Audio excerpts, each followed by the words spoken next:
So this is what Reading Rex looks like.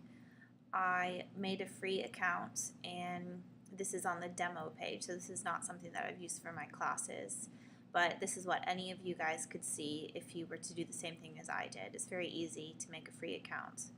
On your dashboard you would have all the students that you had added to the course, and you can see right here how they're all doing. So this is their level that they started at. This is the current Lexile level that they're reading on, and then the green here is where you can set a target level that you want them to reach. So it's very easy to differentiate between different students. It seems like Johnny has a very, very high Lexile target reading level. And the other tab up here is students, and this is where it's just all written out. What you would see in the bars on the bar chart is right here. Okay, so over here is the library, and let me go back. This is where you can choose all of the different reading sources that they have. Here is when it was added to the website. Here you can choose the Lexile level that you would like. The name of the source, the reading, is here. And then you can see what types of questions it has. To promote real understanding, I would probably try and choose ones that have the open-ended questions. So let's go to freshly baked cookies. Let's look at that. So when the student gets this assignment, they'll see that there's all of these things here at the top. Obviously they'll start with the reading first, and they read it here. Then they go on to the multiple choice questions, which they can speak out loud or they can answer by themselves. The next thing is the open-ended questions.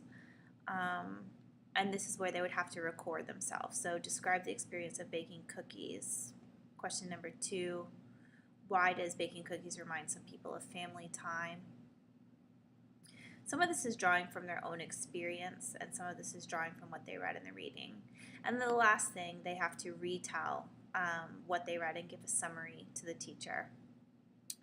So actually, if you're familiar with the Achieve 3000 program, this is very similar to that, except it seems to be geared more towards younger students. Here is where you can click on this tab and you can see all the assignments that you've created. You can click on them, see which students have completed them to the side. The next tab is the grading tab. This is where you would get a specific student's recording, and you are able to listen to it here, which I've already done. So let's listen for a little bit. Then I asked her if I could choose them. So as you can see, the teacher is able to read here, and they're able to listen to what the student said. They can make notes using this. So I think she made a mistake somewhere here. I think she said were instead of are. So you could click on this, and that is a substitution mistake. So that's kind of how you can correct what your students have done. And then it shows up here the different behaviors that they made. And these reports are very easy to go back through with students, and they can see, oh, so this is something that I do a lot. I substitute other words in, and it helps just grow student awareness while they're reading. Done. All right, so that is basically what Reading Rex is about. And now we're going to go back to our PowerPoint.